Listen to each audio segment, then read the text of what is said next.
But man, I love this new album, Voices in the Wilderness. I've already played it on the show, so I'm looking forward to getting into this and your Awesome. history as a musician. So thank you so much for taking a minute out. Yeah, my pleasure. I'm really glad to hear you dig the record and much appreciated. Yeah, absolutely. Yeah, usually I wait to interview before I put it on, but this was such a good listen that I had to get it on. So it'll undoubtedly be on again. But I want to dig in to your world of music first by asking you this. 5 years ago, this pandemic changed all of our lives, and it really took a toll on the musicians community. How did you make it through that time period, and how did it either influence this album or what you're doing today as a musician? Yeah, let's see. I'll try not to be too long-winded because there's a lot happened. Yeah. It was a very, I think for most of us, that period of the pandemic was like time was moving slowly. Like time felt different, and so in some ways it was like it was over in a flash, and in other ways it dragged on and on and on. Um, I mean, I can say on the more like life side of things, moving to Marseille probably would not have happened at least as quickly as it did if it hadn't been for the pandemic. My wife and I moved to Paris in January of 2019. And so we had a little over a year of sort of normal time in Paris. And then, and in which time we had kind of a mixed experience, to be honest, some good things and some challenges. And then the pandemic, like the whole lockdown lifestyle, I think for pretty much everybody in the world, it's like if there were things that frustrated you about where you live, those things were kind of exacerbated in that time. Yeah. And so this one day after like a year of off and on restrictions and kind of burning through savings to pay rent and this and that and not knowing what the future was going to be like. So one day my wife said to me, she's like, "Hey, we got this French visa. Why don't we just like pay less rent and live by the sea?" And she picked the right moment to say that to me. I don't know. On a different day, I might have been like, "No, we got to hang in there with the city because this is where like da da da about the music industry, or like we didn't give it enough of a chance because of this or that." But I don't know. Just in that moment, I was like, "Yeah, yeah, let's go." Yeah. And that put the wheel. We started putting the wheels in motion to head elsewhere in France. And so that was definitely a big change that, and there's some good music happening down here. There's some great players, including the drummer on this record, Fred Pasqua, who I almost certainly wouldn't have connected with in that way had I not moved to Marseille. However, you know, the bigger scene in France is for sure in Paris. And before COVID, I never would have even considered the idea of moving to a city where the music scene wasn't like front and center of my decision to move. And but after all of that, the sort of existential crises and having a pretty rough bout of the virus myself during the first year of COVID, um, I don't know. I was just like, yeah, we can move somewhere more for like lifestyle. And if I Yeah. have to just commute more for gigs or piece stuff together, that's not exactly what I want, whatever, like sounds good. So it was a big shift for that. And coming out of the pandemic, well, let's see. Um, Kind of end of 2020 through 2021, I wrote a, a piece of music that's definitely like the largest scale thing I've written. I wrote this piece called Ashes and Diamonds, which ended up being the record I made before Voice in the Wilderness. And that suite was like, it's very, compared to my other records, it's much more through composed, much more influence of classical music. And um, I was thinking like, man, I'm really excited about this, but I've also kind of had this thing in the back of my mind of like a trio record with maybe a guest horn player on a tune or two, have most of those tunes written. And that ended up being Voice in the Wilderness. And I was kind of thinking, like, well, this Voice in the Wilderness thing, like that seems a little more doable. And there's some people in Europe who might be a good fit. And I really tried to like get that organized with a few different lineups of people. I was pushing that for like 5 months and it just would not click with anyone's schedule, including my own. And it was disaster logistically.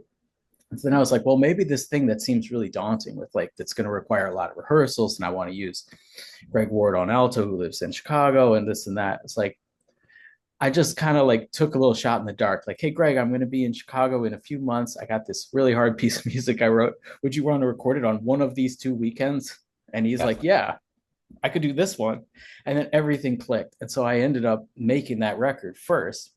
That came out by now just almost 2 years ago. Yeah. And so that put this Voice in the Wilderness thing on the back burner. But the good thing about that is then, well, besides all the positive things that came from the Ashes and Diamonds record, Yeah. but I might not have really connected with this drummer, Fred Pasqua, um, if I hadn't waited. And I'm super happy that he's on the record. And so I think it was all said and done. I'm glad that they happened in this order, and that now also like things were relative by the time Ashes and Diamonds came out, like things were relatively reopened in France. But again, waiting longer, I got connected with a label that I feel really good about in France, and then they connected me with a press agent for Europe that I feel really good about, and a lot of things just kind of came together in a sort of realistic best case scenario kind of way, Yeah. where it didn't necessarily make me a star, but it was like kind of the better side of my realistic expectations has Yeah. come to fruition with this record. So yeah, What are it's you been good. hoping the listener gets from this album? Um, hmm.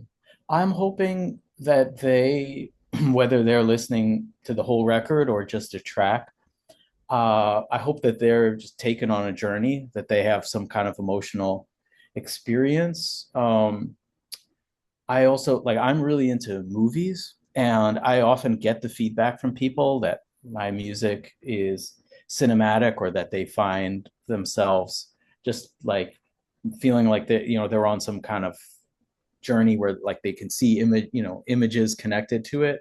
And so I would hope for people to have that kind of an experience. I think to me, some of the music is more reflective and kind of pensive, which is somewhat my default state of being artistically and sometimes personally. And then there's also, but with this record, I found a way to, I think, get a little bit more groove stuff in there that just kind of feels good. It's a little easier to take, even though I'd like to think there's some depth beneath the surface, um, and even a little bit of humor here or there. And I feel like I'm with this record, I'm starting to figure out how to bring that side of my personality into the music without compromising the more serious or more contemplative stuff, and and without it being like, here's this thing, now there's this thing, and like that it's not like this whiplash thing, but it's a bit more like, here's the whole thing, and it's not all exactly the same, but it's of a piece. But I also, unlike the previous record, I wanted to make a record that you could listen to it all the way through and there would be some continuity, but you could also just, hear one song on the radio, and it's not like I have to know what happens next, or like cliffhanger. It's like, it's a bit more of like an anthology of short stories in that way. It can stand alone. Yeah. So take me back to your beginnings in Chicago. How did music become your world? How did jazz more specifically become your career? Yeah, so I always played music. I was always into music as a kid. My mom is a professional musician. She plays organ and piano, more on the classical side of things. And my sister and I took piano as kids. We played other instruments. My sister played clarinet. I got into playing guitar when I was in middle school. And the guitar was really a catalyst for me.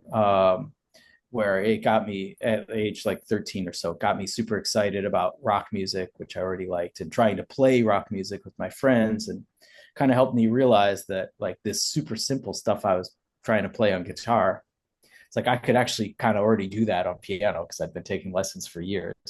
And um and so that was like the first big push of like, okay, maybe I really want to do music with my life. And I wasn't so focused on jazz yet, although it was in the mix a little bit. But around when I was 15 or 16, I remember there was one time in particular where I was just in the right place on, like, again, like the story about my wife um, proposing a move, where it was just like the right day. It hit me at the right time, and somebody played um, the first track off of Speak No Evil by Wayne Shorter for me. And it was just like, it's one of those moments where like you kind of have this idea in your mind of what something is, like what jazz, like what 60s jazz is. And it's like the idea I had in my mind was pretty like something pretty cool already. Yeah. And then I heard that and it's like it's everything that I was conceiving of, like all at once, but more so and even better than I could have imagined. And it was just like, this is it. This is the music. These are the players. And um and that particular era of like, and that very specific kind of, like mid 60s, Herbie, Wayne, Joe Henderson, like that kind of writing and stuff, and the way that those guys played together with people like Elvin McCoy, that's still like a big touchstone for me. And if I'm playing a gig where I might be throwing in like some standards, covers, whatever, I'm gravitating towards that book of music above all else, even though I love a lot of different kinds of jazz. So that was a big moment for me. And so then I went to music school. I went to a school in Chicago called Chicago College of Performing Arts, which is inside of Roosevelt University. And I went there for 2 years. I was starting to play some gigs, and with the blessing of my parents, I took a year off, which has it's been a long year, still going. But and so then I was just a working musician. I shouldn't say just. It was a big deal. I was a working musician in Chicago for several years, and I was certainly most focused on jazz, but I played a lot of different kinds of music, played a lot of more rock type music and more groove music, and some of which was rather jazz adjacent and some was not really. And that is the thing I miss about Chicago and living in the US in general is while you're forced to play a lot of different kinds of stuff and sometimes it's hard to make space for what you're most passionate about, you also get to play a lot of different kinds of stuff and people will approach you for stuff kind of out of left field that might not be what, you know, and that's less, at least from my experience and the people I talk to over here in France and in Europe, that's less common. It can happen, but in Chicago there were times where it's like I'm playing a wedding gig, playing pop covers, and the bass player is like, "Man, I'd love to get together and show you some of this like really avant-garde music that I'm writing. Like, I think you might be into it just Yeah. based on the way I'm playing like some Katy Perry song, Yeah. and then at that rehearsal, I meet this drummer. It's like, man, I do this hip hop open mic and I need a keyboard player next week. And it's like these three books of music are pretty disconnected and Yeah. none of them are really jazz. And that was a bit more of the texture of things. And you discover stuff, you learn different things about music. At the same time, while I bemoan that is less of while that it seems less realistic to make happen over here, the silver lining is that I've had a little more space to just focus on playing jazz Yeah. for the last several years. And so a different side of my playing has grown a bit. And so that's cool. So I'm fortunate to have had both experiences. Yeah. So what was the first live jazz show you saw that blew you away or that made you think along the lines of, I want to do that one day. I want to be up there. Hmm. Yeah, definitely a very formative time was and it wasn't really one show, but like a succession of shows where so back in the day, the Jazz Showcase, which is one of the main clubs in Chicago, they used to do 6 night runs with touring artists. Now they'll still do a 4 night run for a bigger name, which even that is rare anymore. But the old showcase, they would do 6 night runs. And so around like 2000, 2001, 2002, one of the big groups in the music was Dave Holland Quintet, and in particular the era when like with Billy Kilson and Chris Potter and Robin Eubanks and Steve Nelson. And so some friends of mine from school who were like who were like maybe a year or two older than me, they were like, they had kind of scouted this out already. And they were like, we got to go. Like, we're going to go like 3 times, 4 times this week.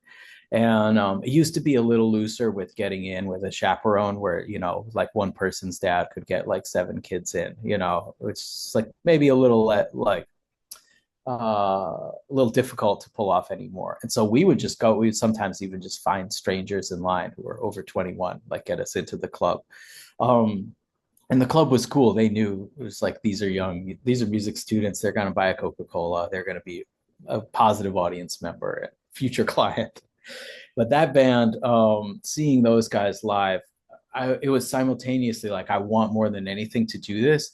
And also feeling at like age 16 or something, like what they're doing is so far beyond me. They're like, I could listen to this, a 60s record. And while I can appreciate now like nuances that I couldn't then, like the barrier of entry didn't seem so high to playing like a Wayne Shorter tune, where it was like, these are the chords, this is the rhythmic structure. I can kind of keep the beat based on what the drummer is doing. Barrier of entry is reasonable. Yeah. And with like what Dave Holland and Billy Kilson were doing and the vocabulary that those other guys were playing out front, it was like, yeah, it felt so much. I felt like there's no way I could be able to do this in just a few years. But also I really want to. So that was very formative in many ways. And then also some of my friends were a bit more outgoing than me, and so they would really like talk to these guys and hang out. And I was super shy back then. I'm still a bit introverted, although moving to another country where you have to speak a different language is good for Yeah. pushing on that. Yeah. And but also then just to kind of see like, these are people, and like they are living legends, but they're also like people who live normal lives and who might want to just like hang out after the show and talk about something besides music. And that kind of put like how incredible they were in a different light. So, what is it that gets you up every day that pushes you to create, evolve, and become a stronger voice, not only in your career, but in this jazz community? Hmm. I mean, not to seem selfish, but it's just like, I love it. Like I do it in part for me. Like it's just I'm still in some ways feel like a kid with it, where I'm just like, I'm fascinated by it. I want to dig into it. I want to like go down rabbit holes with the music, with about like the history of the music, or just in the practice room, just working out a concept, like a harmonic concept, a rhythmic concept. I'm like I'm a kid with it. Like, for me, I love doing a master class where, especially if it's not something super structured, where people are like just asking a lot of questions. And it's kind of like talking to a kid where, you have like a kid who, let's say they love dinosaurs or something. And at some point they need to learn, like, even if they're going to be a paleontologist, they need to learn, like, okay, at this dinner party, let's like not talk about dinosaurs for 3 hours. It's like, chill out about that. And for me, it's like doing a masterclass like that. It's like, okay, I'm gonna like essentially talk about quote dinosaurs for like, or whatever, cars or something, Yeah. whatever that passion is. Like I'm gonna talk about like harmonic analysis for, or how do you practice rhythm, or the history of these 60s Blue Note records. Like let's just go all the way down the rabbit hole. So that's a big part of it. I love the music. I want it to.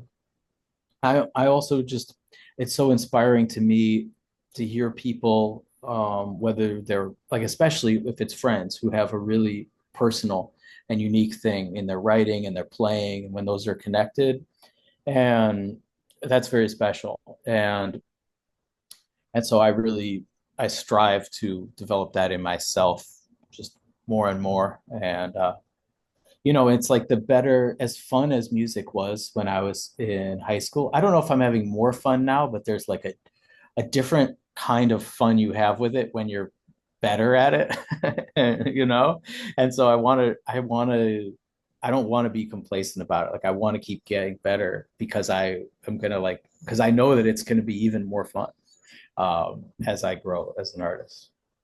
So let me ask you this. Everyone has a perception of you, family, friends, fans, everyone that you play with on the bandstand, but you're in control. You run the show. What's your perception of you? Who do you think you are?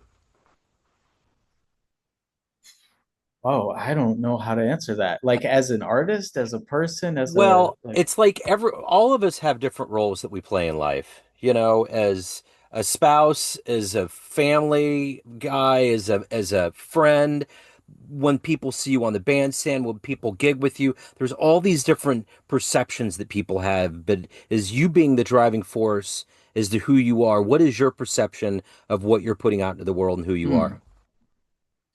Yeah, I mean, what I hope to do is I hope to put out music that is personal and honest, that is like emotionally connected to who I am and that people can connect with emotionally, where there might be some like sophisticated elements that in theory could be like a barrier for people who don't necessarily listen to this type of music, but that my hope is that like uh there's an emotional core to it and just like a sonic richness that can transcend that can just pull somebody in. As far as also just how I perceive myself, I think in a good way I perceive myself as like I don't know, sometimes I can be a little bit of a backseat driver and sometimes I can be a little preoccupied with logistics, and I think I've learned to use those things to my advantage as a member of the band, as being somebody who can maybe figure out like what needs to be done right now to hold this thing together. Like this person's doing this thing that's really cool, and this person's doing this other thing that's really cool. And those might not be like totally in sync with each other. And like, let me just maybe find a lane where I can just kind of grab a hand of each person, and now all three of us are like doing a thing. And whether that's like felt or by the others or not, it doesn't matter because we're doing the thing together. And so I strive for that. Both, and that's something I've learned that I continue to learn how to do, playing in other people's bands, playing other music. And so it's exciting now that I have a little bit more activity with my own music to try to kind of apply those sideman skills, but in my own band. So, what are you doing to promote the album, live shows? Where's the best place to get the album? All of the good business. Yeah, so I had a decent handful of shows this summer, shortly following the release, and I've got a handful coming up in Europe. Still playing in Paris, September 8th.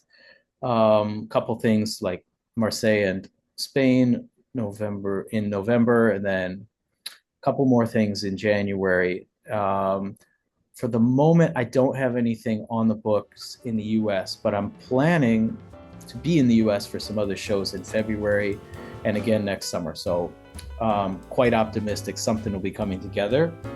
This project, the record is available on Bandcamp if you want a physical copy or to purchase a download. It's on all the usual streaming platforms. I have a website, which is robclearfield.com. My name is spelled as you would expect, Clearfield. And I'm usually pretty diligent about posting shows and stuff like that. You can sign up for a newsletter. I don't spam you all the time. It's just a handful of updates a year. I think that about covers it. Right on. I will put all of that in the show notes. Man, Rob, this has been wonderful. Thank you, sir. Thank you for your story. Thank you for your time. It's awesome to talk to you, Joe. Much appreciated. Hey, Thank jazz you. fans, Joe Domino of Neon Jazz here. Proud to let you know about the triumphant return of the Kansas City Blues and Jazz Festival to Legends Field at the home of the KC Monarchs with a stellar lineup. Grammy-winning Stanley Clarke, Carl Denson's Tiny Universe, jazz master Bill Frisell, and KC luminaries Jackie Myers and Brody Buster. Tickets and more for this electrifying two-day event is found at monarchsbaseball.com, then click on special events. This October 3rd and 4th, join us as we bring magic and music back to Kansas City.